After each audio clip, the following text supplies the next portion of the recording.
Urinalysis.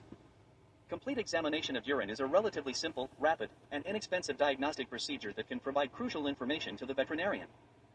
Urinalysis is a valuable diagnostic procedure for evaluating patients. Abnormalities in the urine may reflect a variety of disease processes involving several different organs. The basic equipment needed to perform a urinalysis is minimal and readily available in most veterinary clinics.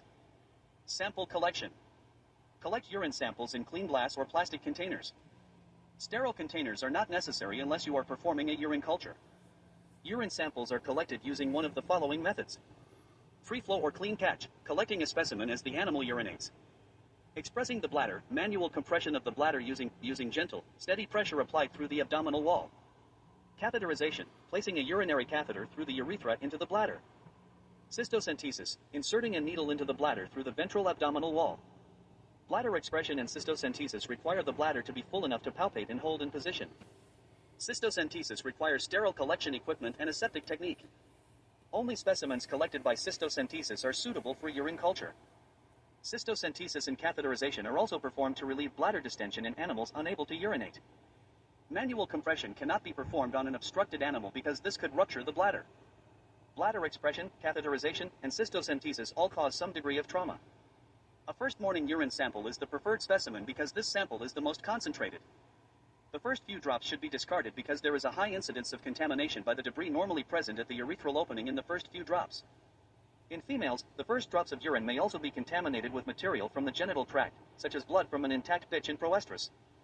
Because physical, chemical, and microscopic characteristics of a urine specimen begin to change as soon as urine is voided, urine specimens should be analyzed immediately after collection.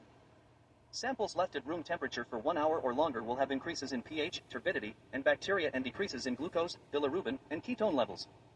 If specimens are left at room temperature for longer than 1 hour, cells and casts may also disintegrate, especially in dilute alkaline urine, or urine color may change because of oxidation or reduction of metabolites.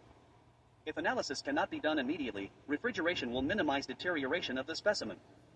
The specimen should be brought to room temperature before testing. Chemical preservatives can also be added to urine. However, preservatives usually act as antimicrobial agents, so chemically preserved urine cannot be used for culture and may interfere with biochemical testing. Complete urinalysis. A complete urinalysis has the following 4 parts. 1. Gross examination. 2. Specific gravity measurement. 3. Biochemical analysis. 4. Sediment examination. A systematic approach is vital to achieving high-quality, reproducible results. The gross examination includes an evaluation of color, clarity, odor, and volume. Normal canine and feline urine is light amber colored, is clear, and has a characteristic odor. Normal urine output for canine and feline patients is 10 to 20 milliliters per pound in a 24-hour period. Specific gravity. Specific gravity, SG, is a measure of the ratio of a volume of urine to the weight of the same volume of distilled water at a constant temperature. SG is an indicator of the concentration of dissolved materials in the urine and provides an indication of kidney function. Alteration in the concentrating ability of the kidneys is an early indicator of renal tubular damage. The preferred method for determining SG is with the use of a refractometer. SG indicator pads on urinalysis dipstick tests may be unreliable in veterinary species. SG can be measured before or after centrifugation, as long as the procedure is always performed consistently in the clinic.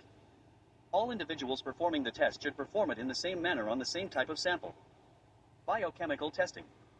The chemical evaluation of urine is used to detect substances that may have passed into the urine as a result of damage to the nephron or overproduction of specific analytes. Most in-house urinalysis chemical tests use the dipstick format, figure 10.35.